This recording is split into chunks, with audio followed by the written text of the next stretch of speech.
বাংলাদেশে নারীর প্রতি সহিংসতা চলমান দাবি করে নারী অধিকার, নিরাপত্তা ও মর্যাদার দাবিতে মধ্যরাতে শেকল ভাঙার পদযাত্রা করেছেন বিভিন্ন শ্রেণী পেশার নারীরা। নির্বাচনের প্রাক্কালে এই কর্মসূচি থেকে অন্তর্বর্তী সরকারের ভূমিকা নিয়েও প্রশ্ন তোলা হয়।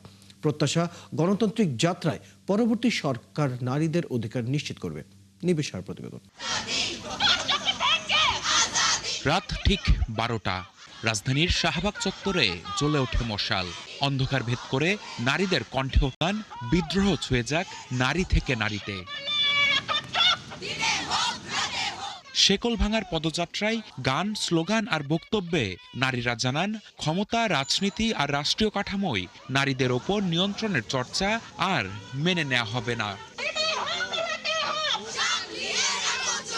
অভিযোগ, সাম্প্রতিক রাজনৈতিক ও ধর্মীয় সমাবেশে প্রকাশ্যে নারী বিদ্বেষমূলক বক্তব্য দেয়া হচ্ছে, অথচ এসব বিষয়ে অন্তর্বর্তী সরকার কার্যত ভূমিকা রাখতে ব্যর্থ। হঠাৎ করে অভ্যুত্থানের পরে দেখা গেল যে বলে দেওয়া হলো ঠিক মুক্তিযুদ্ধের পরের মতোই যে আমরা পাশে ছিলাম, আমরা সাহায্যকারী ভূমিকায় ছিলাম। কিন্তু আমি এটাই আলাদা করে বলতে চাই যে আমরা আসলে সাহায্যকারী বলে বলাটা একটা ডাহা মিথ্যা কথা হবে। দিনে আমরা বের হই কিংবা রাতে বের হই, আমাদের যে নিরাপত্তার দায়িত্ব একজন রাষ্ট্রের নাগরিক হিসেবে আমার যে অধিকার, সেই অধিকার যেন অবশ্যই সরকার নিশ্চিত করে।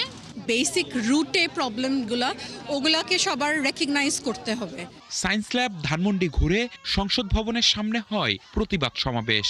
এ সময় নারীরা স্পষ্ট জানান, রাষ্ট্র পরিচালনায় নারীর নিরাপত্তা, অধিকার ও মর্যাদা নিশ্চিত না হলে গণতন্ত্র অর্থহীন।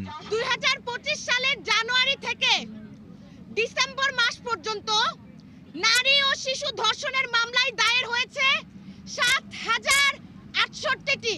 নারীদের বাদ দিয়ে কোনো গণতান্ত্রিক রূপান্তর সম্ভব নয়।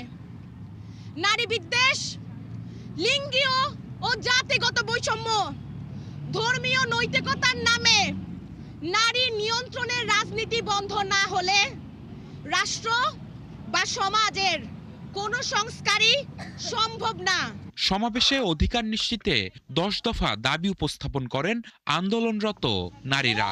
যদি চায় গলা ছেড়ে গানে গাস, তাতে যদি অন্যায় হয়ে যায়।